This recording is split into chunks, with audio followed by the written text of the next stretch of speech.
This is one species everyone that fishes offshore wants to catch. A super fast, drag screaming pelagic that just happens to be fantastic table fare.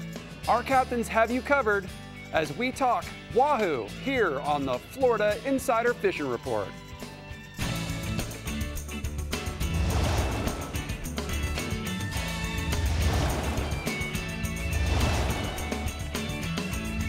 Welcome to the Florida Insider Fishing Report, powered by Harbor Trucks and presented by Yamaha.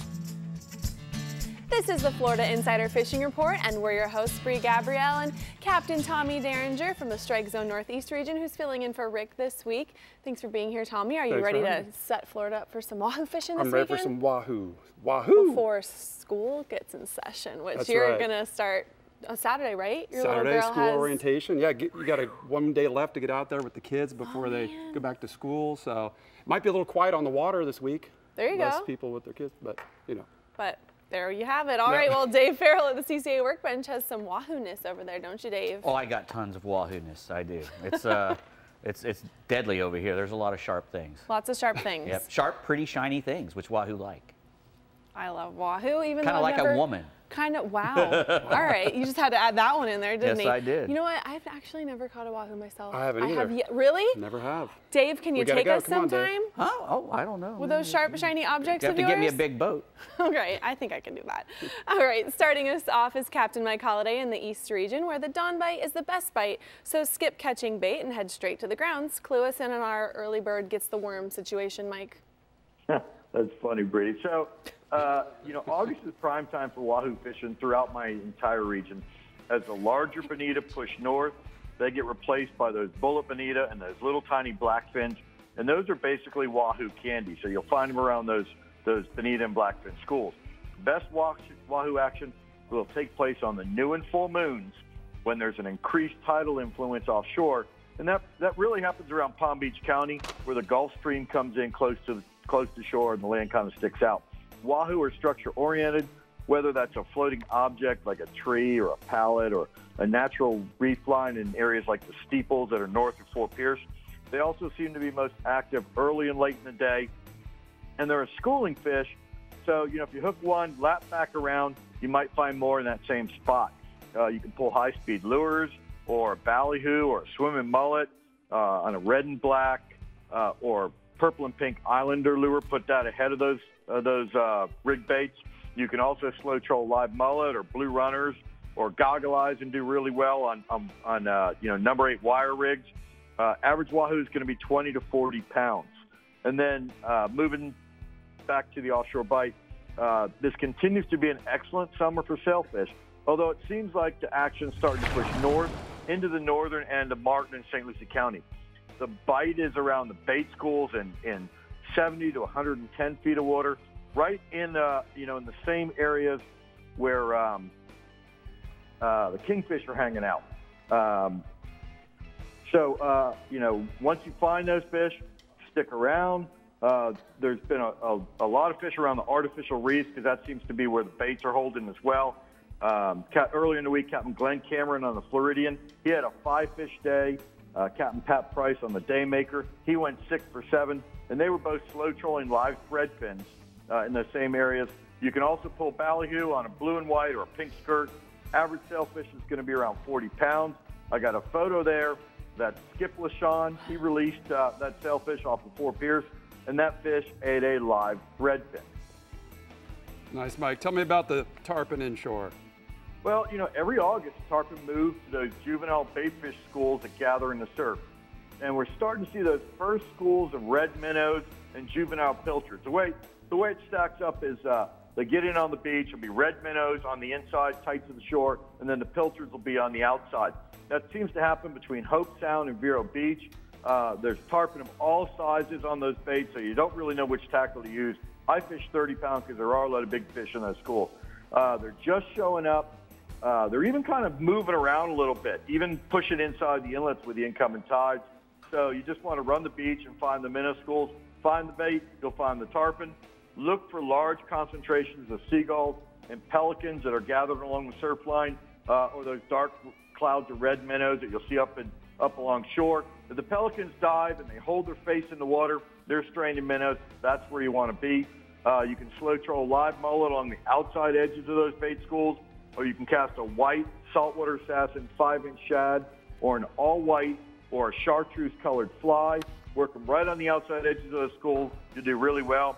If the fish aren't on the school, sometimes they'll move out towards the reef in a little bit of deeper water, like 15 feet of water. Those fish will be anywhere from 20 to 80 pounds. And I got a photo there. That's Jesse Simpkins. He caught that tarpon on the beach. He was fishing around the mullet school south of Fort Pierce, and that fish ate a white saltwater assassin 5-inch shad. Nice, Mike. Tell me about the mangoes. Well, the mangrove snapper bite has been red hot in all the inlets right now. Fish to 8 pounds were caught this week. You can anchor up, chum them away from the rocks with pilchards or glass minnows, then toss out a small pilchard or a Spanish sardine, put it on a 30-pound fluorocarbon leader, 2X strong, number 4 hook. You want to use small hooks to kind of hide the bait really well. You can free line a live shrimp off the tip of the jetties on the incoming tide and pluck those 2-pound schoolies if you want. If the fish are eating the chum and they're not eating your bait, drop down in your leader and hook size. It's likely they're just seeing either your hook or your leader. Best action is still going to be up against the rocks of the jetty, particularly the areas only accessible by boat, like the rock piles on the north side of Fort Pierce Inlet, St. Lucie Inlet, and Jupiter Inlet. You can chum with live or dead baits, or just put a sand perch or a sardine or a pilchard up near those rocks and wait for the fish to come out of them and bite. Average snappers can be 1 to 2 pounds, but there are big fish in that mix. All right, Mike, take us bass fishing. Well, the dawn shad bite is still going strong on the northern end of Lake Okeechobee, particularly around the Kissimmee grass beds. That's what you want to key on. Kissimmee grass at first light around Grassy Island, Buckhead Ridge, and on the lake side of Kings Bar. When you find them, you can throw a white spinnerbait, a white frog, a white topwater plug, or a Bass Assassin 5-inch shad. You'll get 12 to 15 bites before the sun comes up. Once the sun gets up and the water starts to warm, the bass are going to go down. You're going to have to move to that live shiner bite. I was talking to Captain Mike Schoen of OkeechobeeBassFishing.com. He's saying there's still some big fish being caught, mostly on shiners, fished on corks, on the outside edges of the grass, and also around the isolated grass clumps on those outside grass lines. Schoen says they're averaging 30 bass a morning, half on shiners, half on lures, and then they're in by noon. So, north end of Lake Okeechobee still producing a lot of bass and some big bass up to about 8 pounds.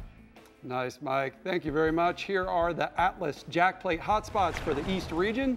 Inshore, catch and release snook at Jupiter Inlet on the incoming tide, live crookers or Spanish sardines on the north side of the inlet, and offshore, kingfish on the offshore bar southeast of Fort Pierce, live threadfins, sardines, or blue runners on wire stinger rigs. You know, Tommy, fun fact, or maybe it's a sad fact, Mike is the only captain I haven't been fishing with. Come on, Mike, he's got to take it. Yeah, I know, right? And all kinds of good stuff going on. That's right. Crazy.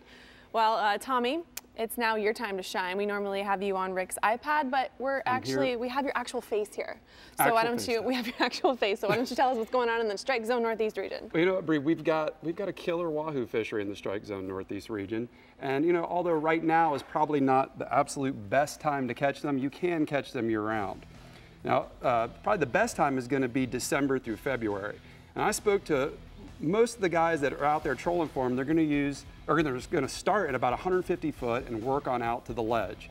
You're going to be looking for a few different things out there. One is concentrations of bait, especially near or on top of any kind of structure, and also any kind of color change. Now, if you find a good hard edge, you're going to want to fish that hard, because those wahoo, they really like that change. Most anglers are going to troll a skirted ballyhoo or a variety of lures, like an islander, like we've talked about already tonight, or a black bart. You're going to want to troll ballyhoo and lures at about 8 to 10 knots, but you know there's a lot of anglers, especially these tournament guys in the region, that like to high-speed troll. You know, those guys are going to pull something like a Mr. Biggs lure behind trolling leads at about 15 to 18 knots, so they're really moving. And they're typically going to start in a little closer, like 120 foot, and work their way on out to the ledge. Now, not very many people target wahoo this time of year, but sometimes the guys trolling for kingfish in close, they'll get one to bite. And I've got a picture here. This is Gabe Lefebvre with a 70-pound wahoo he caught with Captain Chris Schultz just 9 miles from the beach. He was trolling a Rapala for some kingfish, and that's a pretty cool catch that close in for us up where we're at. Yeah, that's awesome. He takes some really cool pictures. Now also offshore, you know, red snapper, we got to talk about it. Open this weekend. It's really nice to be able to talk about them. The weather's looking perfect for this weekend, and as most anglers know, the red snapper are thick on just about any reef or wreck, 70 foot and deeper throughout the region. Now, you can catch them on just about anything. A lot of days you can catch them, and you pretty much catch them anytime you're bottom fishing right now. A live bait like a grunt, pingfish, or a pogie, it's going to be a good one to drop down for one of those big snapper. You can downsize your tackle a little bit, and you can chum them up just like you would with the mangrove snapper using cut sardines. Just once you get them up to the surface, just feed them back a chunk of that chum on a 4/0 VMC circle hook. And of course, you probably will encounter a few of those mangrove snapper as well. Those snapper are thick, but be sure you know the regulations before you go this weekend and stay safe out there. And I've got another picture here. I'm thinking it's gonna be calm out there this weekend, kind of like this. Where we caught this one in the flat skiff. This is my good buddy Austin Jones with the red snapper he caught on a bucktail jig. I can't tell if the fish is, you know, really big or his head's really small. I think it's a little bit of both, but he definitely has a small head. He looks like an angel. He's a good buddy of mine. He's glowing. Yes. I love it. Okay. Now moving inshore, you know, we've had a ton of rain throughout the region over the last couple of weeks, and fishing inshore during these dog days of summer, you know, it can be a little tough. But with that being said, the redfish bite's been pretty steady. The reds seem to tolerate that fresher water better than some of the other inshore species. Now this weekend we have an early morning high tide, which is nice as we'll have some saltier water to start off the day in the backcountry. Now topwater plugs like a Rapala skitterwalk, it's going to be my go-to for the first hour of daylight. The finger mullet have been showing up in better numbers since last month, so you really want to key in on those concentrations of bait fish and work your topwater plugs around them. Now I spoke with Captain Chris Herrera from PalmCoastFishing.com. He tells me he's had his clients tossing topwaters in Palm Coast as well, but he's also catching some nice redfish by just free lining a finger mullet along the grass edges up on the flats on that early morning high tide stage. Now Chris said once the tide backs out during the day, he's moving to the docks and the shell banks right along the ICW where the water's a little deeper and a little cooler. A live shrimp, mullet, or a finger mullet tossed along those banks and docks been working really well for Captain Chris. Now, I've got another photo here. This is Natalie Sloan with one of those early morning redfish she caught with me earlier this week in St. Augustine. Killing the photos, Tommy. That's okay. We've had some fantastic sunrises here lately. Gorgeous. Now, you know, flounder is another species that doesn't seem to mind the fresher water that we've had. All the area inlets have been a good bet for the flatties. You've got cleaner water and a bunch of small finger mullet hanging close to the jetty rocks and along the seawalls and docks at Matanzas, St. Augustine, and Mayport inlets. The go-to finger mullet or mud minnow on a fish finder rig, just use enough weight to keep the bait on the bottom. That's going to be the way to go. Now, one of my favorite ways to catch flounder this time of year is to toss a spinner bait along the grass edges at high tide. You know, with the dark, murky water we got going on, that thump and the flash from the spinner blade, it's going to call those flounder out. Now, it's probably not the most popular way to target them, but I tell you what, it's pretty darn exciting when you feel that flounder thump the spinner. And the redfish, they're eating those spinner baits as well. Very nice. Well, I think you have some hot spots. Some hot spots? Yeah, here's the hot spots for the Northeast region. Inshore, or offshore, red snapper on the wrecks and reefs throughout the region in 70 feet of water on out to the ledge. And inshore, flounder at all the area inlets. Target the jetty rocks, docks, and seawalls with finger mullet or mud minnows on that last of the outgoing tide. You know, flounder are just such a prehistoric looking thing. They still, like, I'm flabbergasted. Crazy teeth, only and different color on each side. Yep. Like a magic carpet, the way they go through the water. Yeah, it's fun crazy. to catch too. Yeah, they're all like discombobulated looking. All right, we've got your Northwest region right around the corner, but we're saying yoo-hoo to Dave at the CCA workbench with some Wahoo rigs and techniques. In contrast, the Wahoo is very pretty. It's Yes. a very pretty That's fish, true. Very long and lean and fast. Long, lean, and fast, just like Dave Ferrell. Oh, yeah, right. All They could be right, we'll be twins. right back. Twinnies. They like these things. The Florida Insider Fishing Report is brought to you by Harbor Trucks. Visit harbortrucks.com. Yamaha. Reliability starts here. Contender Boats. Always in the game. SiriusXM Marine. Weather, fishing info, and channel surfing. Daiquiri Deck. Sarasota's favorite place to meet. And Sea Sucker. Get pumped. Hi, this is Chris Freeland of Harbor Trucks, and my family has been in the business for over 70 years, and I hope that means as much to you as it does to us. Trucks have always been my passion, and I've assembled a team of experts to help find the right truck for you. Harbor Trucks also has a dedicated commercial department that can design and deliver the perfect truck or van for your business anywhere in the country. Our staff includes master technicians ensuring every one of our trucks goes through a rigorous inspection and reconditioning process. We also have a team of customization experts that can build the truck of your dreams, including custom tires, rims, bumpers, LED lights, and more. Come test drive every make and model in one location at our on-site towing and test course, or we can deliver an amazing truck directly to you. Harbor Trucks, hassle-free buying and low, low, low prices. Check us out now at harbortrucks.com. That's harbortrucks.com. An entirely new species of extreme predator is moving offshore. The Yamaha 5.6-liter V8 XTO offshore outboard. Extreme big block thrust and power in the industry's first direct injection 4-stroke. Quiet, efficient, powerful, and proven Yamaha reliability. More than an outboard, it's a fully integrated power system. The all-new Yamaha V8 XTO offshore.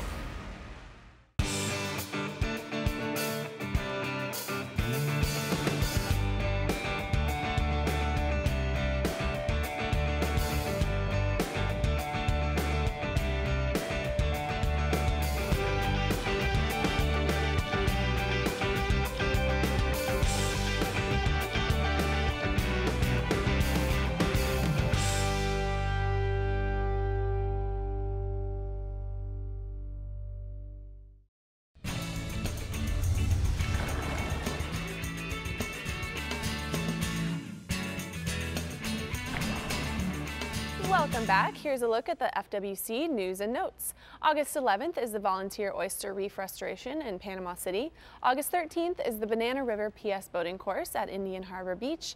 And August 18th, there's an adult saltwater fishing clinic in Apollo Beach. For more information, visit myfwc.com. But now let's head to the CCA workbench for some rigs and techniques.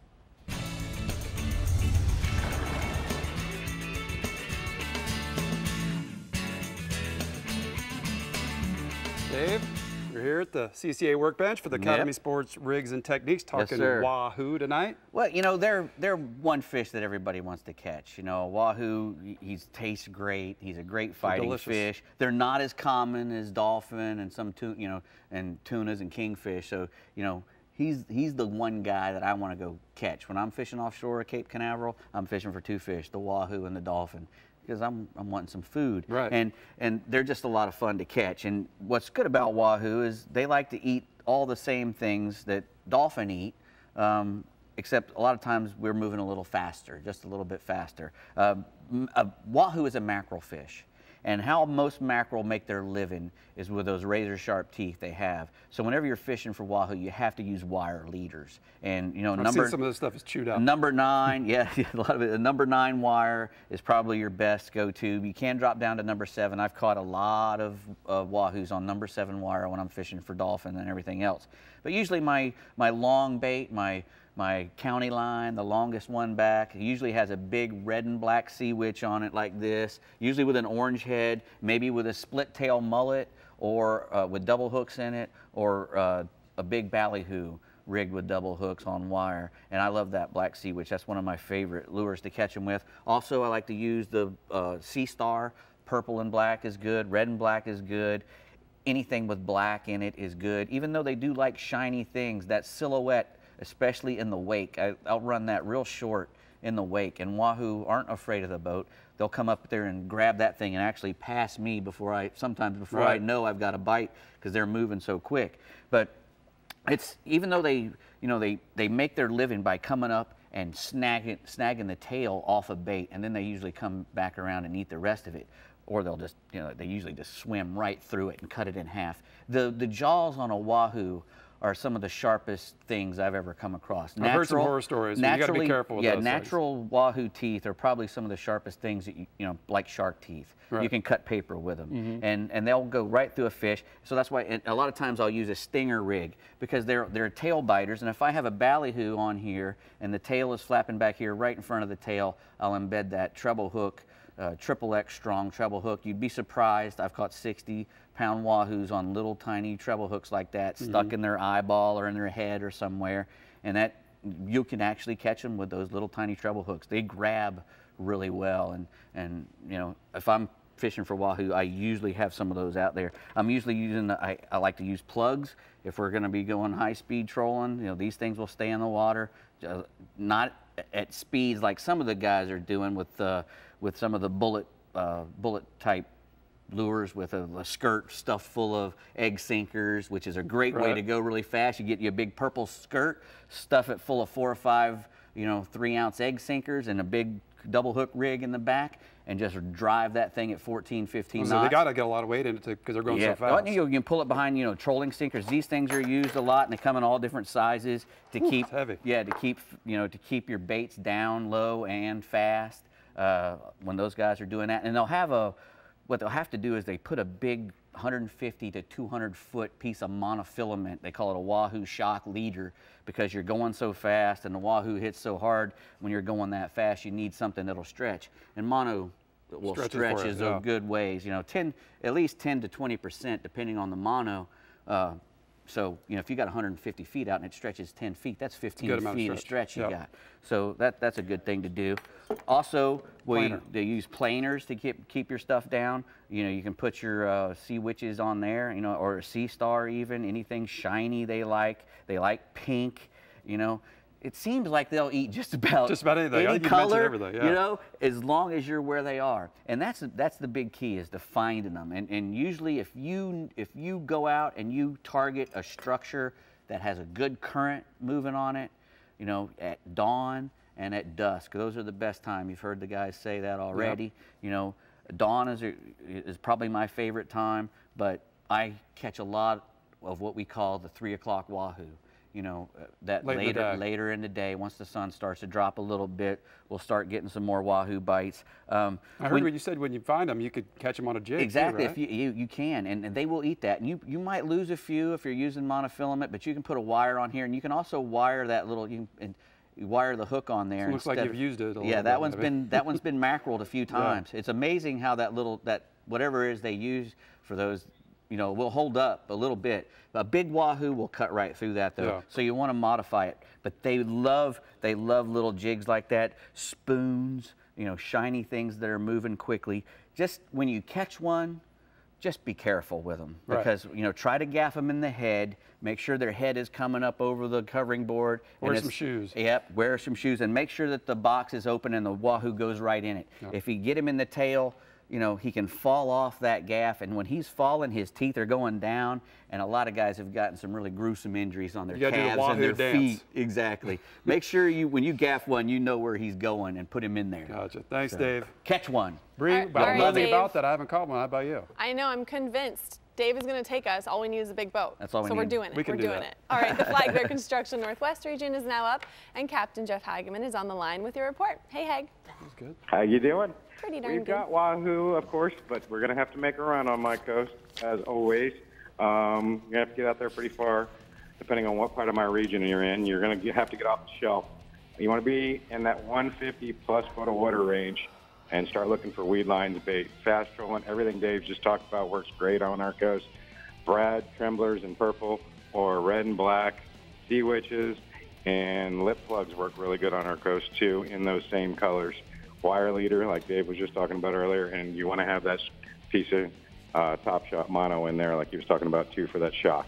Right now, through November is the best time to catch them, and I've got a photo of a nice West Coast wahoo caught by Captain Ozzie Fisher. Nice one. Good one there for our coast. Very nice. Pretty fish. Yeah. We got a lot of gag grouper in our region right now, throughout the southern half of my region. You want to start looking for fish in anywhere from 90 to 70 feet of water. That's producing right now some good keeper-sized fish over rock piles and ledges. The bigger fish are a little deeper right now. The spawn's going on, so all the way out to 300 and 400 feet is where we're going to find most of our big ones. Start off with cut bait, cut Boston mackerel, cut sardines. When the bite slows, you want to switch to the live bait. Go to pinfish, grunts. They've been really effective, or even a big Key West grunt works well too. You want to use heavy gear right now. to keep these guys out of the rocks. If you get them in the rocks, they're going to shut off the bite. Most of the guys are using 80 to 150 pound braid, a top shot of mono or fluorocarbon in that 150 to 100 pound test to give it a little stretch, and they'll give you a little forgiveness and keep you from pulling hooks. You don't want to go too much straight braid, or you can pull hooks. Lead right now, 8 to 16 ounces of lead, depending on the current you got, on a standard bottom rig with a 7 to 10-aught circle hook. And once you fish out your spot, you want to take a little bit extra time right now to look around that area, because usually if there's a rock pile in one spot, there'll be a rock pile in another spot. So you might find your next favorite spot right there. And I've got a nice gag with me and Rob Davenport on a recent trip. Nice one there. Looking good, Hag. Super tan. Yeah. A little tan. Moving inshore, Captain Jimbo Keefe, the saltwater assassin fishing charter out of Cedar Key, reports to inshore that the redfish bite has been off the chain right now this last week. Schools have both been around the islands and the outer shorelines around Cedar Key. Like usual, he's using cut mullet on his charters, but some artificial baits have been working too. That Rapala skidded walk and the Bass Assassin and the 5-inch Dye Dapper swim bait has also been working really well. And I've got a photo there of Captain Jimbo with a nice red fish out of Cedar Key. Nice fish there, Doug. Tell me about the snook bite. The snook bite in the lower half of the region is still going really strong right now. The outer bars and beaches and passes, pinfish, grass grunts, sardines have all been the preferred live bait, either free line or lightly weighted. As far as artificials go, jerk shads on a 1/4 ounce jig head are hard to beat. Both the incoming and outgoing tides are working really well on the strongest part of the tide. And right now the fish have been averaging anywhere from 25 to 27 inches, with a few big females being caught pretty regularly in that 30 to 40 inch range. Nice, Hag. Well, thank you very much. Here are the hot spots for the Northwest region. Inshore, snook on the beginning and end of the outgoing tide. Use pinfish and grunts with a 1 ounce lead drifted into the passes. And offshore, mangrove snapper on high relief structures. Use small pinfish and sardines on a knocker rig. Well, Tommy, CCA Star is still happening, and we have a good news and bad news update. Good news is another star-tagged redfish was caught. The bad news is the angler from Bradenton wasn't registered. Standard procedure around here. Yeah. But the good news for everyone else, it's because it was released so someone else can catch it. Oh, that's good. Right? Yeah. I know. There you go. So he would have had the choice between the GMC truck, Carolina skiff, Hughes, or a Cottonmouth boat, all powered by Yamaha. But Star isn't only about winning, because it was designed to promote conservation through the catch photo format and has recruited thousands of new anglers to the sport who have collected over 2,000 5-gallon buckets of trash in the Costa Kick plastic division and eradicating over 2,100 lionfish. So your registration in the conservation-focused event helps support CCA Florida's advocacy and water quality efforts and habitat restorations initiatives across the state. What do you think about that? That sounds awesome. I know, it does sound awesome. CCA is awesome, yeah, and a lot of lionfish. It's a lot of lionfish. We're wahooing it up in the Panhandle and Keys region next, so sit tight, and we'll be right back on the Florida Insider Fishing Report. We've done this before. A couple times. Finally get it. The Florida Insider Fishing Report is brought to you by Power Pole, Swift, Silent, Secure, Bass Assassin and Saltwater Assassin. The best lures, period. Blue Water Outriggers, everything for your outdoor adventures. The American Fishing Tackle Company, any fish, any water, since 1958. Costa Sunglasses, see what's out there. And Casa Vieja Lodge, 5-star angling in beautiful Guatemala. I'm Captain Rick Murphy, and I'm a life member of CCA. Why am I so involved with CCA, you ask? Because I want our fisheries to be in better shape for my kids and their kids. CCA is working to ensure the future of recreational fisheries and the rights of recreational anglers. The future of fishing starts today with you. How do you want to leave things with your kids? If you're like me, you'll want to make the right choice and go to joinccaflorida.com right now. As close as you're going to get to a sure thing for catching billfish is Guatemala. They're here, man. This has been a 20-year run, buddy. These things haven't left. There's no cycle. When it comes to sail fishing, this is the real deal.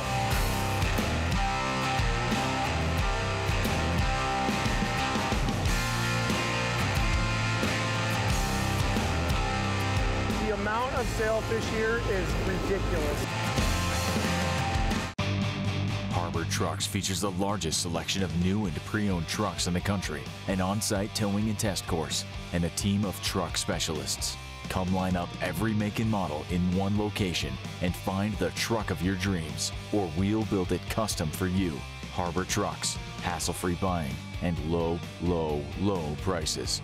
Check us out now at harbortrucks.com or 2 miles off I-75 in Port Charlotte, Florida. So we're here at Harbor Trucks, and I have Lee with me. He's in charge of fleet as well as commercial vehicles. So Lee, let's just get right into it. Fleet and commercial. Fleet is over 25 units purchased per year. Commercial is 25 and under. All right, so we got 2 sizes of trucks here. We have a little one next door as well as this big van. Tell me about the little one first.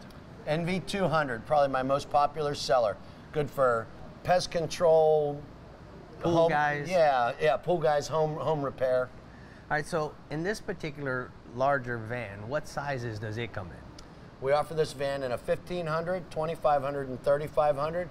The 1500 only comes in a low top. The 2500 and 3500 can also be in a high top version. And what about the engine packages for these vehicles? 6-cylinder engine in the 1500, 6-cylinder engine in the 2500 with an option for an 8, and in the 3500 there's a V8, 5.6 liter. All right, so what about the interiors? Can we change this around? Absolutely. This is a standard CIP package you're seeing behind me. That is at no charge to you, but Nissan also subsidizes guys like locksmiths, HVAC, plumbing contractors. We've got a range of options available to you. Now you got a lot of great warranties, so why don't we talk a little bit about that? We have the best warranty in the industry. 5-year, 100,000 mile bumper to bumper, even on the MV200. You cannot beat our warranty. Best warranty in the industry. Well, thank you so much for clarifying that. Guys, if you're looking for a commercial vehicle, you can certainly go to Harbor Trucks Facebook page or to go to harbortrucks.com. Those commercial vans were pretty on point. Looks like they do everything there at Harbor Trucks. They do everything. Awesome Awesome truck behind us to the van that you're going to put all your kids in. Yeah, that's what I said during that. You could have more. I could. You have 3, why not like 10? The whole band. They Get make the whole vehicles team for together. them. Exactly. It'll be like a circus. Don't do it. All right, how would you like to win a Nissan Titan from Harbor Trucks? Well, the Harbor Trucks giveaway is making it easy, and all you have to do is go to their Facebook page, like it, mark going to an event, and tag a friend. But there are so many more ways to enter until the end of December, so head on over to harbortrucks.com for more information, and good luck. All right, Captain Pat Deneen in the Yeti Panhandle region is chatting about the Wahoo bite and so much more, so let's not keep you waiting. Hey, Pat. Hey, Brie, I tell you what, we catch Wahoos in the Panhandle pretty much May through October, although there is a really good Wahoo bite west of here off the river mouth, late winter. It probably rivals some of the Bahamas Wahoo fishing. Primarily, it's an offshore fishery in 200-plus feet of water. It's not uncommon to catch them 1 mile or less off the beach, but it's mostly offshore. Most are caught trolling lures for offshore pelagics, especially along weed lines or around floating structures. But many are caught by the charter and party boats by trolling lures at 12 to 15 knots between the bottom spots. And this year has been probably one of the better Wahoo seasons over the past couple. A Yozuri bonita behind a trolling lead is definitely a Wahoo killer, but also a heavy jet head is a good choice. We have a dependable fishery along the southwest edge towards the knuckle during the fall, trolling in 180 to 350 feet of water. And then you also want to target those deeper wrecks like the Oriskany, the Ozark, great places in the fall. They're one of my favorite fish to eat. Cook it rare or slice it thin and eat it like sushi. It's delicious. The Panhandle Wahoo can be of any size. I mean, from dinks up to fish over 100 pounds. I know there was one caught this summer that won a tournament that was over 100 pounds. So we do have Wahoos up in the Panhandle. And then staying offshore, the amberjack fishing continues to remain very strong. There's been some great catches this past week. You want to target those deeper metal wrecks in 130-plus feet of water. The best bait is a lively hardtail, but pretty much any live hardy bait will do. Threadfin herrings, mullets, bluefish, white snappers are all great alternatives. You just want to make sure you use a long leader to give those baits plenty of room to run around and wiggle around. The amberjacks like their baits to be moving fast. There's a photo of Brad McCann with a very large amberjack he caught this past week fishing on a public barge off of Destin. I mean, he caught it off a very public barge. So you don't need secret spots to catch big fish like that. That's large. That is a monster, Pat. Yeah, man. Tell me about the redfish inshore. The redfish are starting to do their thing in the Destin Pass. The afternoon falling tide is where you're going to find them under the Destin Bridge or in the channels on either side of Crab Island. It's an anchor up and fish a live bait on the bottom fishery. You want to use a Carolina rig with enough lead to hold the bottom. The current's pretty strong there. 3 to 4 feet of 30 to 40 pound leader and a circle hook to match the size of the bait you're using. Best baits, hands down, is a live croaker, but a live spot minnow, a herring, a cigar minnow are all good second choices. The redfish are running 27 to 35 inches, and this fishery should just continue to improve as the days keep getting shorter. And then finally, inshore, if you just want to go catch a mess of fish, the Gulf front beaches are the way to go. They're loaded with a mixed bag of species. Fishing soft plastics on a jig head, you can expect action from ladyfish, bluefish, Spanish mackerel, redfish, blacktip sharks. This week has been very good. We've also found a nice cobia mill around among those blacktips. Most of the action is in the gully between the first and second sandbars. And places where you find that second sandbar pinching in close to the beach is particularly good. Have several rods ready and rigged to take advantage of the variety of opportunities you're going to encounter. It's a great option for young anglers, and also if somebody's brand new to saltwater fishing, take them to the beach. They're going to catch a ton of fish. Nice, Pat. Hey, I got a quick question for you. Back to the redfish.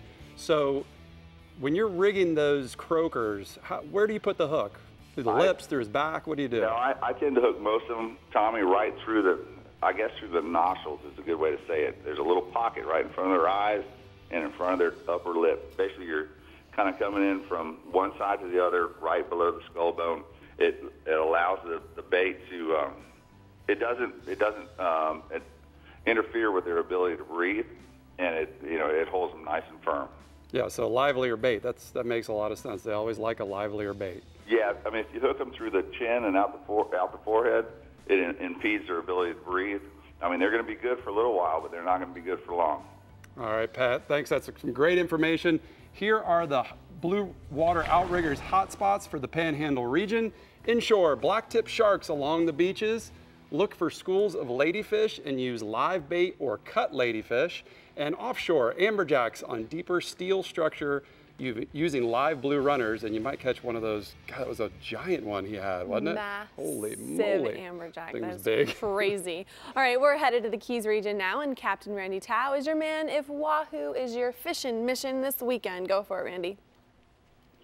Hey, good evening, fish fans. When we talk about Wahoo, our prime time is really in the winter, and this time of year, we find the Wahoos on debris.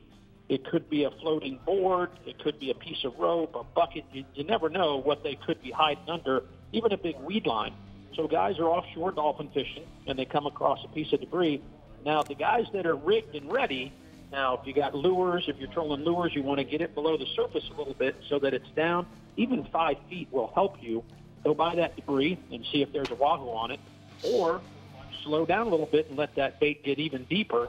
And you can also use a vertical jig with a short piece of number 4 wire, because sometimes those Wahoos might be a little deeper, and that way you can get down to them. Now, live bait is always great if you've got that option to drop a live bait down as well. But most of the Wahoos right now are coming from offshore, and guys that are catching them are ready. They've got their rods rigged up and ready to go. Like Captain Brian Cohn on the Cone Cages, he fishes out of Robbie's Marina. He's always prepared. When he leaves a dock, he has 20 rods for anything that might happen, rigged and ready to go. And I've got a photo of his angler, Jim Castos, with a nice Wahoo they caught under a piece of debris. Nice. Tell me about some dolphin, Randy. We're still talking about dolphin. Here we are in August, and the dolphin bite is still really strong. And I keep thinking each week I'm going to talk about something different, but I hear a report and I hear something about a great dolphin day, and I got to talk about it. Now, guys are finding them anywhere from 600 to 800 feet, and most of the bigger fish are caught under the birds. Now, understanding what the birds are doing, their behavior, the birds are there because the dolphin are pushing the flying fish to the surface. The birds are going down, and they're eating the flying fish. So when you see working birds, that's kind of what you want to understand, that they're feeding on these dolphins that are under them. And then you want to get lined up. If you have a tuna tower or if you have really good light where you can see them, these fish are really lit up with their blue color, and you can see them from a long ways away if you've got visibility. So a lot of times you can sight cast to them, or just the blind trolling. Sometimes when you're getting lined up, you'll find that big one to bite as well. And also when you get into a school of smaller fish, sometimes a 30 or 40 pounder will swim up to the boat. Now, that doesn't happen to me, but it does happen to enough people that tell me about it, that it must happen quite often. Now, Captain Shannon Adley's out of Bud Mary's Marina with his boat, the Warbird. The last few days, conditions have been tough. 6-foot seas offshore with a lot of current. I've got a photo of Dylan and Colton with a nice catch of dolphin they caught fighting the seas. Wow. Nice. Some big ones Go, there, kiddos. Randy. Tell me about the lobster. You know, we've got 4 seasons in the Keys: sailfish season, dolphin season, tarpon season, and lobster season. And we are full on this year. We had a great mini season, and everybody did real well. And the opening day of lobster season was this past Monday, the 6th. And some great reports. Guys are really having some good success with lobster. Maybe last year's hurricane had something to do with it. I'm not really sure, but some of the bridges have really had a lot. You want to look around there on the slack tide. And also the patch reefs and some of the coral heads along Hawks Channel. Look at your GPS. You'll see Hawks Channel. You'll see rocky areas. You just have to go and take a look and see what's there, because you never know. Those lobsters hang out underneath those rocks sometimes, and you can't see them from up above. You got to go down and take a look. And guys are doing really well.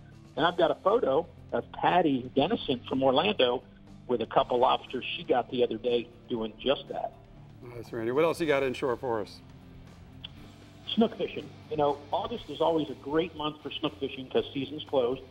September's right around the corner, and the fishing usually slows down, I think, because they have a little calendar and they know that they can come home for dinner.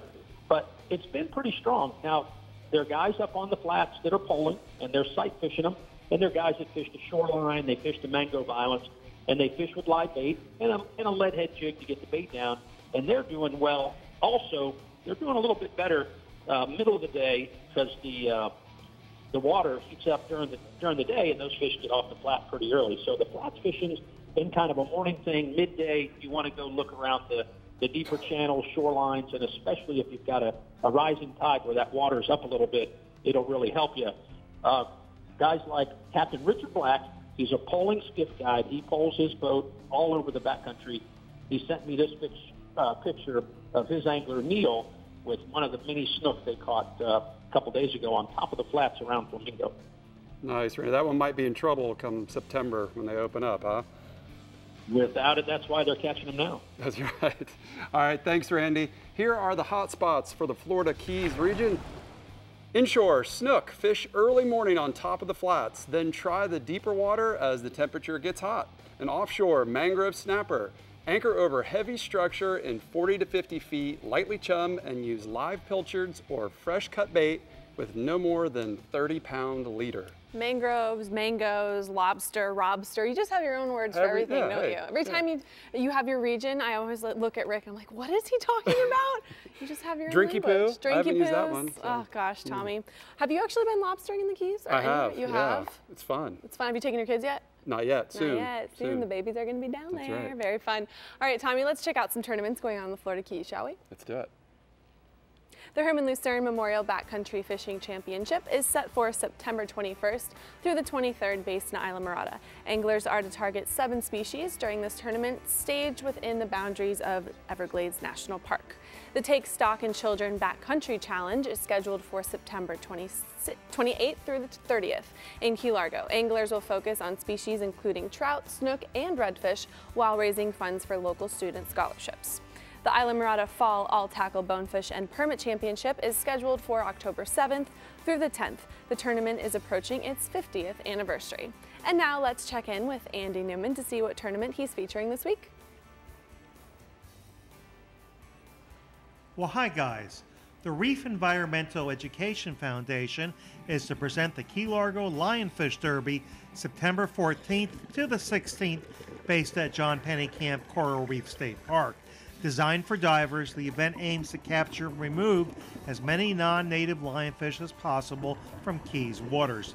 There's some $6,500 in cash awards. Teams are rewarded for the most lionfish, the largest and smallest, a first-timers award, and a raffled golden fish award. More details at reef.org, and more information on all fishing tournaments in the Florida Keys, go to flakeys.com. Thanks, Andy. And another fun tournament to look out for is the Maverick Boat Group Owners Tournament, September 27th through the 30th in Isla Mirada out of the Breezy Palms Resort. Going on its 31st year, this family-oriented tournament is open to Maverick, Hughes, Pathfinder, and Cobia boat owners, where there will be great food, great camaraderie, and great fishing, of course, while competing for the raffle tickets to win a ton of prizes. For more information, go to any of the brand websites and click on the Owners Events tab on the Owners page. All right, Floridians, the Central East region is where we're dropping to next, but Dave at the CCA Workbench has some new products he's showing us first. I've always wanted to be the moody bass player. I hope that breaks right on your finger. I'm going to slap that bass. I'm going to slap the bass. If I'm going to play the bass, I'm going to slap the bass. So what's that from? It's a great movie. It's a movie. I won't be back. I'll think of it. Slap the bass. Love that movie.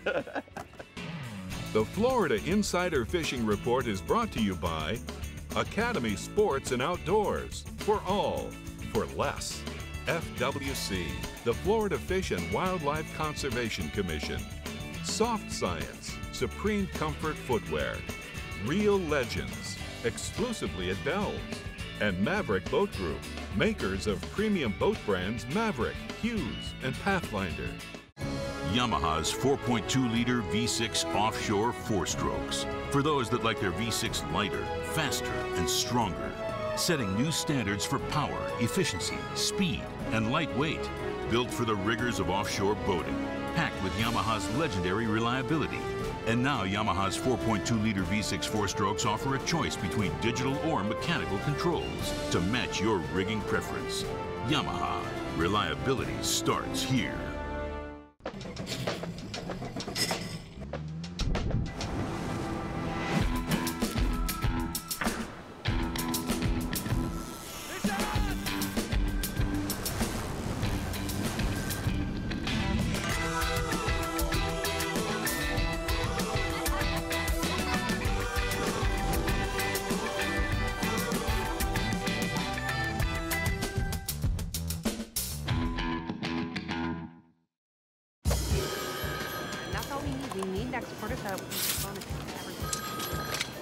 Yeah?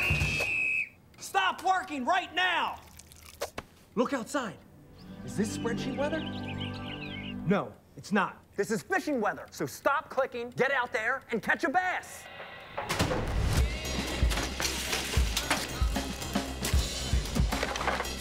Stop what you're doing and start fishing Rapala ripstop. This is Academy Sports and Outdoors. We offer a huge sports and outdoors selection of top name brand gear like you've never seen. All at low prices like you've never seen. Because we're a sports and outdoor store like you've never seen. Visit us in store or at academy.com for the guaranteed lowest prices. Academy Sports and Outdoors, for all for less.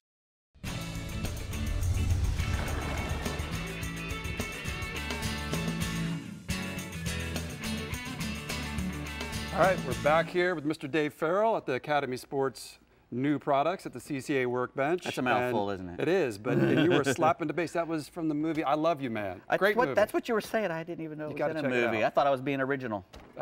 See, well, I blew it.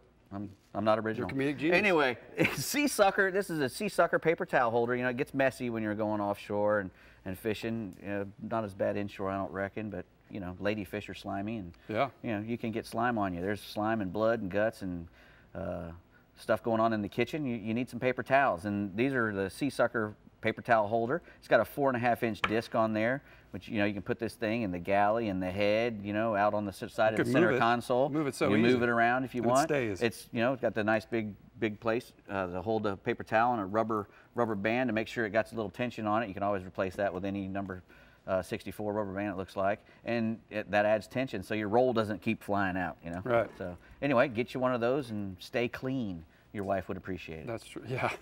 I'm sure.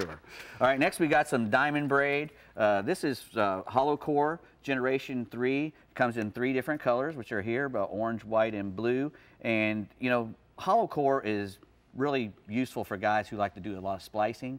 When you're joining some monofilament to a braid, when you splice that mono up inside the braid, it's not going to come out. This is 16 carrier, so it's got a lot of fibers, which makes it very supple. It's round; it won't collapse on you. Feels really smooth. It is, and because it's nice and round, it makes it so much easier to splice, and which is why they made it. It's to make it really easy to splice for fellas. You don't need special needles. It's just easy to splice, and it's fairly cheap.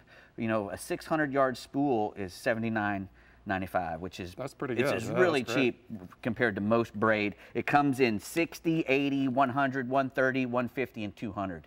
So I got you covered. Yeah, if you're wanting to splice some stuff up for black marlin, you can order that, and it comes in big spools too, 600, 1,500, and 3,000-yard spools. So as much as you want, you can get diamond braid, hollow core generation 3. Good stuff. Now I've got a Fulton trailer jack. I had one of these on my trailer, and I loved it so much I went and bought another one when I broke mine, because it wasn't the jack's fault. I had a buddy who left the crank out, and I went to back up and blaming it on the buddy. Well, yeah, I am. And I backed up and I jackknifed the truck a little bit and broke my handle off. But I love this jack so much that I had to get another one just like it. It's got one of the strongest swivels that you can get. It's got a 5.5 inch wide wheelbase. These are 7-inch diameter wheels. They turn independently, which makes it spin around so easy. The 2 wheels, yeah, it spins a lot easier. And now they have a nice ventilation spot on here that lets the air out, and you can also grease the worm drive in there. Holds 1,600 pounds, which is way more than my skiff weighs. Yeah. So it's just a really nice. And it's easy to the handles when you're cranking it up and down. It's very smooth, and it's very good trailer jack. The Fulton F2 trailer jack. You can get that online. Oh, it also comes with a little wheel lock, optional wheel lock you can put on there. You got a little hill. You got to have it. I don't have any hills in Florida where I live, but anyway, a lot of people have steep driveways. They do. That's right. That would come in handy. All right, I got a Koika. These are some cool Williamson. Yeah, they're very nice. They look just like a real bait. Anytime you use these flutter jigs, they're very successful. Mackerels eat them, snappers eat them, just everything loves them. Those come in 8 different colors. I like the more natural ones, but they come in all different kinds. Slow falling flutter with those things. 5 ounce, 9 ounce, 7 ounce, even a little 3.5 ounce one. Lift and fall, lift and fall. They're making an erratic erratic motion. Snapper season this week. I mean, these snapper love these things. They're a great bait, and you can't go wrong with a Williamson. And those are the new Koikas, so go out there and try to get you one of those. Last but not least, we have some live target baits, and these guys just keep, outdoing themselves. That little it's a hollow body shiner. This one is, and it's they come in 3 different sizes: 3 3/4, 4.5. and 5 3/8. It's got a realistic profile, lifelike color pattern. Swims. You can swim it on the top if you want to. Weedless, probably. Yeah, pretty much. And you can let it dive if you want to. Walk the dog. My favorite one, the new one though, is this croaker. Awesome. I mean, that croaker. If you're fishing for snook, a live croaker is a great bait, and that looks more like a croaker than any other artificial bait I've ever seen in my life. You can add a treble to it. Comes in 3 sizes. That's the 4-inch. It's got that little oscillating tail and then the little debris shield on the top. It's just awesome. As realistic as they come. Yeah, you get one of those live targets. Thanks, Dave. Good stuff. Dave, catching stuff. Rick and I were using those Koikas. I was calling them Koikas. Yeah, it might be it. Wow. We were using those on the humps to catch tuna for one of the Sportsman Adventures, and they worked really well. They worked good. Just saying. All right, we're chatting with the Bell's Central East Region Captain Jim Ross, where the fishing is off the hook this weekend. Ain't that right, Jim? Well, yes, it can be, Brie, that's for sure. I tell you what, you know, there's a lot of fish that we catch, but this time of the year, it's not really the best time of the year for our wahoo. But we are still catching a few now and then. Most of the time, the guys are pulling high-speed lures at 10 to 14 knots, and you can start at 60 feet of water and work your way on out, because you never know when you're going to get whacked by one of those who fish from about first light till about 8 a.m. Now, there's dark-colored lures, and then there's light-colored lures, and there's a preference. Right now, in particular, guys really like running the dark-colored wahoo lures. So, you know, you talk to any kind of a wahoo guru, and he'll say red, purple, green, blue, anything of those, that darker hue colored with black or coupled with black, or just straight black seems to be working really well.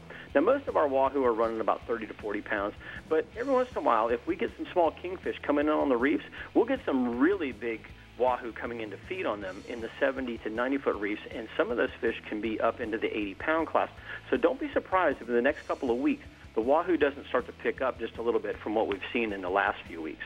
Now, our other species offshore, everybody's looking forward to the Atlantic mini season of red snapper, and we've finally got 6 days this year that we're going to be able to go out and catch a unicorn snapper and actually keep it.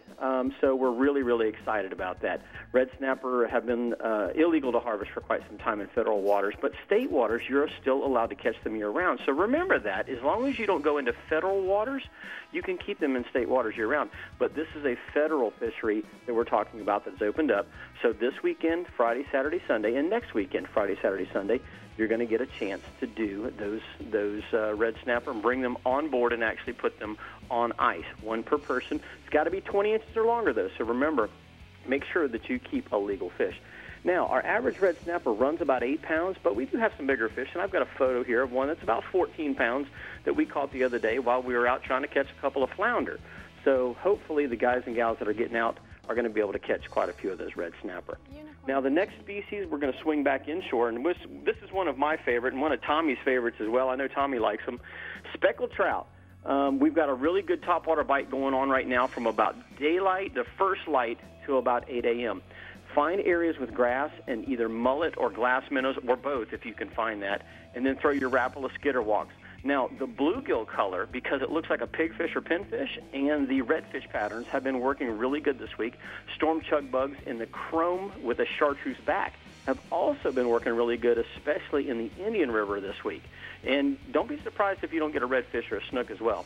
Now, once the sun pops up, swing out to the, well, I tell you, before even the sun comes up, you can throw a saltwater assassin 4-inch sea shad, and that avocado red flake color works really good. Spray some bang on it, but you know, once the sun comes up, roll out to those deeper edges off the flats, 2 to 4 feet of water, and as long as there's either some grass there or some of that tumbleweed algae, that drift algae, you can catch some really, really nice trout right now. Most of our trout are running 12 to 16 inches. Now, our last species this week is snook. And basically all of the inlets right now, you're still going to have snook at them because they're out there. They're doing their spawning thing. They're hitting live baits like pogies, pilchards, pigfish, pinfish, and like Dave was just showing, one of those croaker baits. If you can find a live croaker, they'll eat that too. Rock jetties are really, really good right now. You can also find them on the edges, like places like Sebastian, where you have a rocky ledge on the inside of the inlet. They'll line up and stack up along there, too. Now, most of our snook are running 25 to 40 inches, so make sure that you take care of them. They're out there to spawn. If you catch them, put them back in the water quickly. Let them go and do their thing, because September 1st, you want to be able to have plenty of fish out there that you can go out and bring back home with you. Nice, Jim. Man, always a great report. Thank you so much. Here are the sea sucker hot spots for the Central East region. Offshore, those red snapper on the offshore structures throughout the region. Use live or cut baits on a standard bottom rig. And then inshore, snook at the inlets. Use live baits along the channel edges of the jetty rocks. Yeah, Jim is a really good talker. He should have his own talk show or radio show. He does. I know. It's called Catch a Memory. I've been on it. He's so good. He's Not this year, though. Yeah. That's all right. All right, we're headed to the southeast and central west regions next here on the Florida Insider Fishing Report. But before we take a short break, we want to remind you, if you want to keep up with everything fishing in Florida, visit our website, like us on Facebook, follow us on Twitter, watch us on YouTube, and view and tag us on Instagram. We'll be right back with your captains. The Florida Insider Fishing Report is brought to you by Rapala. Catch the latest at Rapala.com. TRON cures and prevents ethanol fuel problems. Yeti, built for the wild. CCA Florida, the voice of recreational anglers for over 30 years. Strike Zone Fishing, your fish hunt paddle store. And Guy Harvey, marine wildlife artist and conservationist.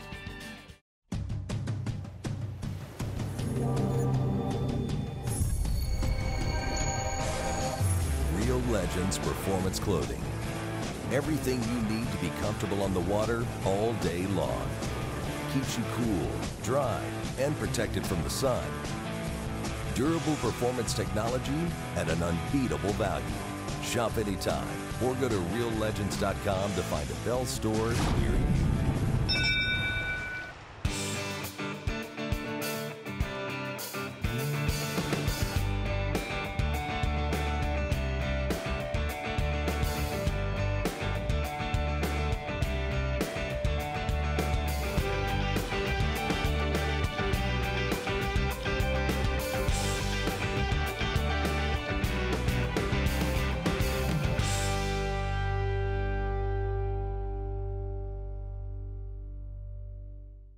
Flagler Construction Equipment is your certified Volvo equipment dealer, servicing 55 counties in Florida. With Volvo, you get brute strength combined with bulletproof durability. That means low downtime and optimal production. Flagler Construction Equipment is the partner for all your Volvo sales, service, and rental needs, and your first and last stop for legendary customer service and support. Push boundaries with Volvo. Get to know Flagler Construction Equipment by stopping by one of our 6 locations, or visit us on the web at www.flaglerce.com.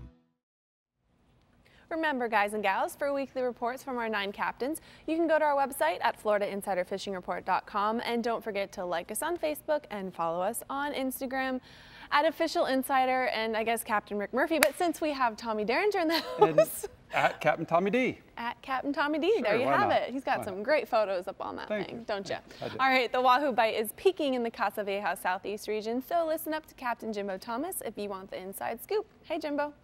That's right. Hey, Bree, and hey, Tommy and Dave. Well, you know, Wahoo are considered a prize catch, at least by me, and they're said to be one of the fastest fish in the ocean. Now, we catch them year-round, and one of the best times to target Wahoos is around the full moons of August, September, and October.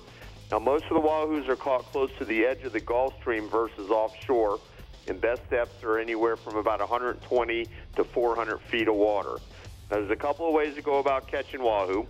One of the most productive tactics is a fast troll, and you want to use weighted lures and troll anywhere from like 10 to 15 knots, or you can slow down to 6 to 8 knots and fish with a wire line or a planer and use a drone spoon, like a 3.5 or a number 4 drone spoon, or a sea witch with a bait strip behind it, or a feather with a double hook ballyhoo in front of it. That's an old favorite as well. And then Wahoo also love to eat the live baits that are fished under the kites or on the flat lines, and most of the bites from Wahoos are going to come off big baits. I like to use a big Speedo. If you can catch a small bonita, that works really good. Big goggle eyes, big blue runners, those are all good choices. And with those big baits, you want to use a stinger hook because you're going to get a lot of short bites.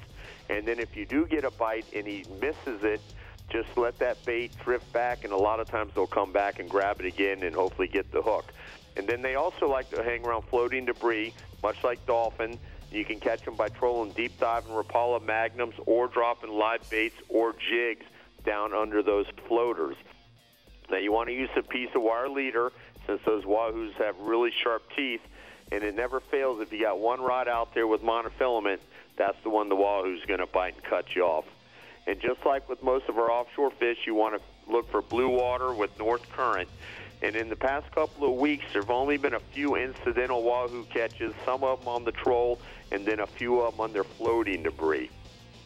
Now, dolphin are still one of our other best bets offshore. We've been finding them anywhere from 1,000 feet on out to 2,000 feet, which is roughly 8 to 15 miles offshore. And we still have big patches of sargassum coming through, and there's been, I wouldn't say plenty, but from one day to the next, it's been anywhere from good to just mediocre. But the schoolies have been nice size ones caught off those weed patches. And then there's also been some birds working over the schools of fish moving to the south in areas of scattered grass. And it seems like the birds aren't showing up till later on in the afternoon. Very little bird activity in the morning. And then if the grass isn't too thick to troll through, you can get them on trolled rig ballyhoo along with small lures and feathers. But the grass has been pretty bad most of the days, so I've been just riding down those grass patches and what lines seem to be made up and sight fishing them with live baits and cut baits. And if you get in front of the birds, you can cast the live baits out or just stop and soak your live and cut baits and let them find you. And that's been working around those weed patches as well. Now, there's still been a lot of bait under those big patches, mostly small blue runners. So if you've got a sabiki rig, you can sabiki those up, fill up the live well, and that commotion, if there is any dolphin around of catching those live baits, will bring them up. And most of the fish have been nice-sized schoolies in the 6 to 8 pound range. And the biggest that I've heard of in the last week has been around roughly 25 pounds. But there are some bigger ones around, I'm sure, just got to find them. Now, moving inshore, we've got catch and release snook fishing in the inlets. These snook, they're schooled up in all the inlets throughout the region. They're being caught on live baits such as pinfish, pilchards, herrings, croakers, whatever bait you can find in your area. And you want to fish them near the bottom using a Jupiter rig.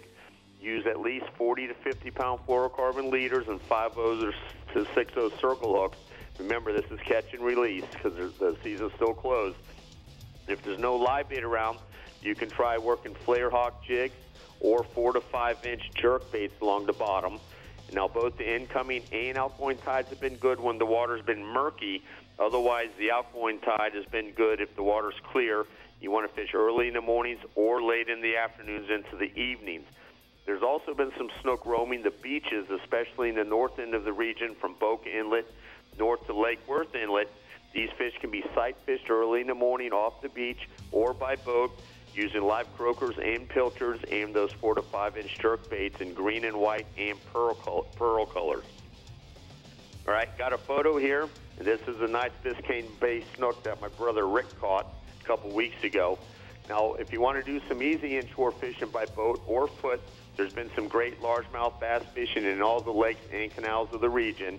And then in the south end, there's also been peacock bass. Now, the largemouths are going to bite best early in the morning or late in the afternoons using artificial worms and crankbaits. If you want to sleep in, those peacocks are biting best in the afternoon on small live baits, along with small rapalas in silver and black or silver and green. And then DO8 terrorize and root beer color has also been working really good. Look for those largemouth and peacocks in areas with clear water and current around the canal mouth, bridge abutments, or any other structure. Now, I got a photo here. This is a beautiful peacock bass caught by Kwanzaa Henderson in one of the local canals in Broward, I believe. Very nice. All right, nice picture. Thanks, Jimbo. Here are the hot spots for the southeast region. Inshore, catch and release snook in your local inlet, drifting live baits along the jetties on the outgoing tide. And then offshore, troll or cast live and cut baits to dolphin offshore around weed patches and under birds. That was some nice depth of field on that photo there, right? That's cool. I'm learning my... You learning it? Yeah. Yep. Our StarTron Central West region has out-of-this-world wahoo fishing, but you'll feel like you're leaving this world if you're going to go find them, right, Captain Page? That's right. You know what? It's been like 3 weeks in a row we've had species like that we've got them, but you better have a boat and a fuel tank to go get them. And the wahoo's no different in our StarTron Central West region. You want to start out there about 110 miles out. It's funny, you hear Jimbo talking 1,000 feet, and he's like 8 to 10 miles out. It's not that way over here, but 110, 120 miles out. Captain Chris Seeger of Tightline Charter has been doing real well on the wahoos. What he's been doing is he's been trolling X-Wraps in about 160 feet of water at 7 to 9 knots, and he's been trying to key in over live bottom wrecks as well as rip currents in the water and blue water change. Captain Chris also says that black and red weighted skirts with a rigged ballyhoo over the plug is going to work real well too. 30 to 50 pound tackles get the job done, and the best time to catch wahoo in our area is right now, early summer through mid-fall. Got a photo tonight of Captain Eric White of Liquid Lifestyle Charters and a happy client. They're out of Venice, Florida, down to Crow's Nest. Second species tonight, mangrove snapper. big mangrove snapper are holding in a little bit closer over ledges, wrecks, and hard bottom areas, and in as close to 60 feet on out to about 110 feet. And the key, Tommy and Brie, has been using a mixture of live pinfish and frozen sardines, and also putting out a couple chum bags to get the fish fired up. Now you're going to catch a mixture of red groupers and gag groupers in with the mangs, but right now the mangs are pretty much running the show out there in these areas I'm talking about. Anywhere from that 60 to 100 feet of water from Venice north to Anna Maria. Then coming off the full moon, we're moving back into the weaker moon phase. The daytime bite's been better. Got a photo tonight from Captain Billy Nobles of a happy client with a big mang he got with him. Very nice. I got this, Tommy. Let's go inshore, bub. Inshore. You know what? It's pretty rare, but I've gone redfish 2 weeks in a row. And Tommy, you fished here in my region. You know, it's good to see that not only schools of smaller fish are starting to show up, but we're getting a lot of oversized fish holding under the docks and around the inlets and passes, especially at night for those bigger fish. As far as the smaller fish go, look for the schools of 20 to 23-inch fish holding around the oyster bars of Terracea Bay, as well as Bull Bay and Turtle Bay down south. And the key has been the higher stages of the tide, which are occurring noon to about 2 o'clock this week.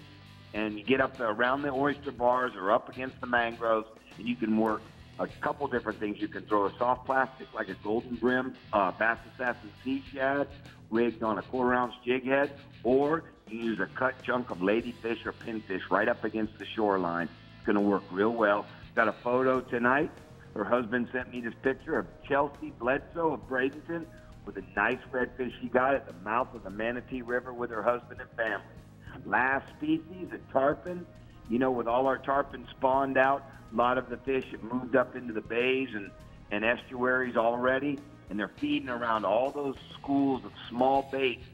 And it's nice when it's calm in the morning and you can find the fish and show you where they're at before you set up your attack on them. And these fish can be 100 pounds, they can be down to 40 pounds. It's a mixed bag. And like I said, I heard Jimbo mention DOA bait busters, and then if it's smaller fish, the DOA root beer terrorize works real good. Live thread fins or pinfish under a cork rig has been getting the job done. And if it's a lot of smaller fish and you've got live pilchards, try rigging those free-lined on a 2 or 3/0 light wire circle hook. Got a last photo tonight of a happy client with a late summer tarpon he caught up in Tampa Bay with Captain Jason Frito on this 26 Pathfinder. Nice picture. Looks like he's braving the elements there. You got to do that for tarpon sometimes. Mm-hmm. Jeff, it's good to hear about those redfish in your region too, man. All right. Thanks, Jeffrey. Here are the hot spots for the Daiquiri Deck Central West region. Offshore, amberjack, nice AJs holding on wrecks and ledges in 80 to 110 feet of water off Anna Maria. And inshore, speckled trout, try drifting the deeper flats off Emerson Point and Rattlesnake Key with saltwater assassin Houdini sea shads on a 1/4-ounce jig head. You know, I actually really like fishing in the rain. Yeah, you cool off. keeps you cool this time of year for sure. The bite sometimes turns on. Especially for tarpon, they like it when I think a little oxygen gets in the water. Yeah, there you go. A little good. rain ain't hurting nothing. All right, with one more region to go here on the Florida Insider Fishing Report, we're taking a short break and then seeing what the Southwest region has to offer. So stay tuned and we'll be right back. The Florida Insider Fishing Report is brought to you by Harbor Trucks. Visit harbortrucks.com. Yamaha. Reliability starts here. Suffix. Always use the best line. The IGFA. Fish for the future. Flagler Construction Equipment. Your exclusive Volvo dealer. And Okuma. Inspired fishing. An entirely new species of extreme predator is moving offshore. The Yamaha 5.6-liter V8 XTO offshore outboard. Extreme big block thrust and power in the industry's first direct injection 4-stroke. Quiet, efficient, powerful, and proven Yamaha reliability. More than an outboard, it's a fully integrated power system. The all-new Yamaha V8 XTO offshore. Outside is a bully. There are bears, screaming fleet-footed waters, arrogant mountains, Goliaths, Goliaths, Goliaths, and 100 other excuses to stay inside.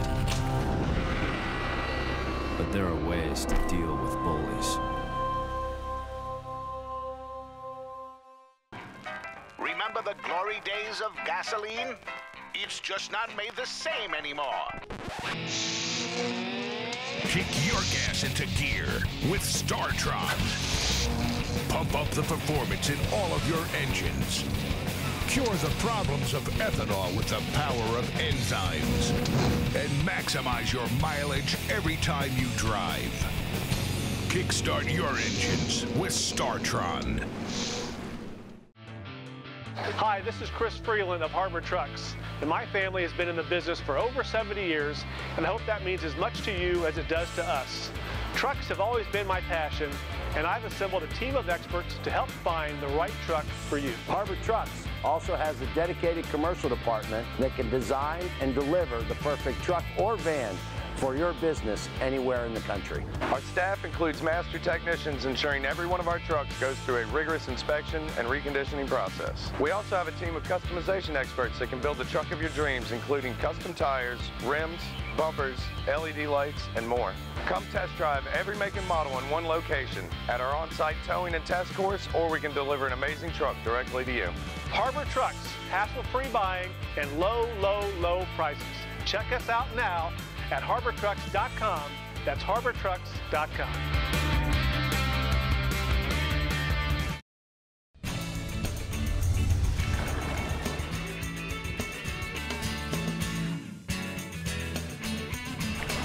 Today's Power Pole Tip of the Week is about the switches that are going to come in the box with your power poles. Now understand, guys, if you buy 2 power poles, you're going to have 4 switches. There's no need to program all 4 of those switches. Just pick your favorite switch. Like in my case, I really love the multifunction switch. I can program this to run all the poles on my boat. So there's no need to use all 4 switches. Now, the reason why I like the multifunction switch is simply because I can isolate the individual poles. I can make one go up while the other one stays down. And while I'm out drift fishing with paddles, this seems to work very well. I can manipulate the angle of the boat. The other thing that I do is sometimes I'll pick up one pole, pivot the boat using the trolling motor, get the angle that I like going down the shoreline, and then I can pick up the secondary pole. So keep in mind that you don't need all the switches, and use your multifunction switch to manipulate the boat the way you want. And that's today's Power Pole Tip of the Week. Tommy, do you have power poles on your boat? Man, you know what? There's no single thing in fishing that has changed how much easier the power poles make it to catch fish and set up. They're just amazing. They are amazing. Can't go with that one. Can't go with that one. All right, the Bell Southwest region is now up with your captain, Ron Houston. So, Ronnie, tell us what is the latest and the greatest. Well, you know, obviously, Wahoo is not a common thing in the region, an everyday thing to do. So we're going to talk about the red groupers. You want to concentrate on red grouper fishing right now from Wiggins Pass to Sanibel. You want to concentrate in depths of about 7 to 85 feet, fishing hard bottom. Now, you can do this a variety of ways. You can drift with a moderate wind until you start to locate some fish and then anchor up, or you can simply watch your bottom finder. Hopefully you know what you're looking at on the bottom, anchor up, and you want to use cut baits such as squid, herring, and sardines. Now, I'll tell you, if there's several people on the boat, I strongly suggest dropping down some live baits, whether it be herrings, sardines, pinfish, or grunts, and see if live bait does produce the bigger fish. The reports I've gotten is, yeah, you're catching keepers, but the bigger fish have been coming out on the live baits. Cut baits will work, but like I say, if you're trying to find new spots, use the cut baits, drop down the live. Now, as we're talking about offshore side, you know, we've had a lot of red tide over the last month and a half on the west coast of Florida. The winds have changed. Things are starting to clear up a little bit. It'll be nowhere as near what it should be. But on the offshore side, you want to concentrate your efforts for the mangrove snappers. Start at about 12 miles out to 20 miles out from Marco to Wiggins Pass, concentrating on fishing wrecks, ledges, and artificial reefs. Now, you want to concentrate on drawing these fish up by either trumming with some simple block chum. You can use another method of sandballing, or just simply find some herrings and pilchards and cut them up as chum. Once you get the fish going, lighten up on it, use a variety of cut baits, drop back. You can flatline or use a lightweight, depending upon where they are in the water column. But some of the bigger fish have also been caught on the outskirts of the schools by simply casting bucktails, tip with shrimp on the outskirts to get to the bigger fish. Now, on the inshore side, the juvenile tarpon. You want to concentrate right now on the upper end of Charlotte Harbor due to all the freshwater flow. Now, these fish right now are anywhere from 8 to 50 pounds. The areas I'm talking about are Cattle Dock Point to Eljabine to Tippecanoe Bay, and Myakka on the outside shoreline from Myakka entrance to where it comes out towards Tippecanoe. Now, depending on the wind direction, you've got 3 or 4 different shorelines here that you can get a lee or a light ripple. All these fish are strictly showing themselves on top of the water, and they are in groups. The water's not clear. It's really root beer stained, so it's not like you're going to see the bottom. You know, baits you want to use with that water being stained are poppers, prop baits, small top waters, 3 to 4 inch subsurface lures, or the Bass Assassin 5-inch sea shad nose hook with a circle hook. That's going to be about your best hookup ratio for these juvenile tarpons. Now, with the root beer stained water, all bait colors you want to stand out, like a white, a chartreuse, an orange, or a pink in the stained water, as well as the hard baits I told you. You're going to need some noise to attract them. And I've got a prime picture of a tarpon that was caught up to the north with Captain Danny Latham. Bigger than 50 pounds. He was a little further out in the harbor, but there's plenty of tarpon to be catching up in the northern end of the harbor, as well as the east wall from Alligator Bay to Burn Store on the inside of the bar, which is snook, tarpon, redfish, and trout. So we've had the red tide. Go further up towards the east, and there's plenty of fish to be caught. Now, also, we're going to talk about the snooks on the inshore side. Rabbit Key to Lossman's River on the last half of the incoming and the first half of the outgoing tide, fishing the faces of the outer Gulf Islands. You want to use Rapala skidawalks, Bass Assassin 5-inch die dappers, half-ounce and 3/4-ounce silver spoons, live pilchards, concentrate on deadwood shoreline, submerged trees, endpoints, and the outer face of our current.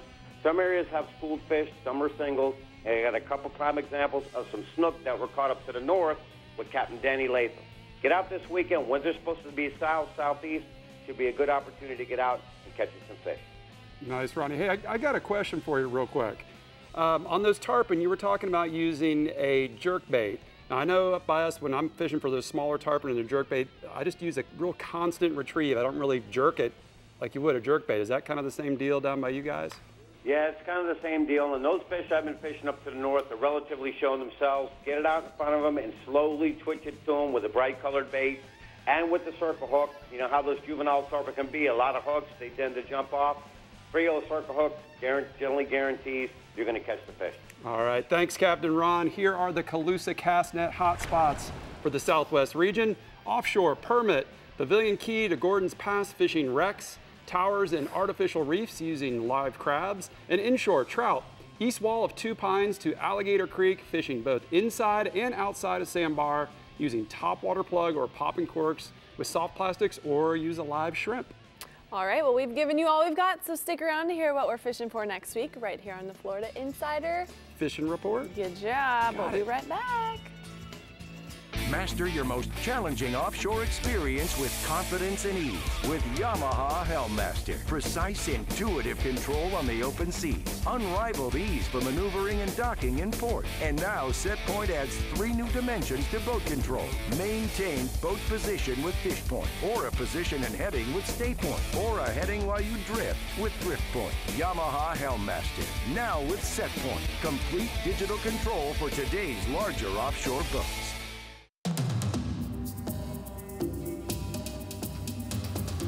It's one of the most ancient forms of hide-and-seek known to man. And nobody knows how to play the fishing game better than the backcountry guides and offshore captains of the Florida Keys and Key West. Ready or not, here we come.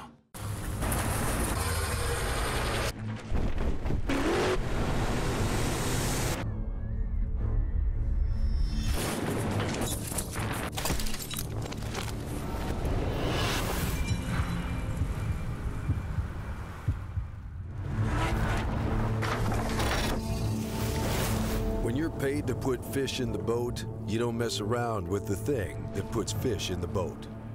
Always use the best line. Thanks for tuning in to the Florida Insider Fishing Report. Be sure to like us on Facebook and follow us on Twitter and Instagram to keep up with our captains, contests, and appearances. You never have to miss a show. You can find full episodes, special segments, and updated fishing reports from your region right on our homepage. Just head to FloridaInsiderFishingReport.com for everything you need to know to stay hooked up. Make sure to tune in next week because it's all about the ladies. All about the ladies. Whoa. Oh, boy. Tommy, you won't be here with us next week. I know. But we're happy to have you this week. Thanks for having me. It was a good time as always. Dave did a good job. I've got a quick question. Yes. We see all these photos, and you always have great photos. You know something about photography. What would be like the one tip you'd say for taking photos with fish? Because it can make or break your photo. Yeah, get the sun on the person and the fish. You know, and use a fill flash. Yeah, you can use a flash if you don't have the sun. Even in the day. Use a flash in the day and it lights up their face under their hat. Yes. Okay, because a lot of people always take it with the sun to their back. Yeah. And you're backlit, you can't see anything. You have to use all these crazy filters. Anyway, just thought I'd ask. Thanks for tuning in, guys, and we will see you next week. And we're talking all about the ladies, so join us. See you later. Bye. Bye. Bye, Tommy. Bye-bye. Bye.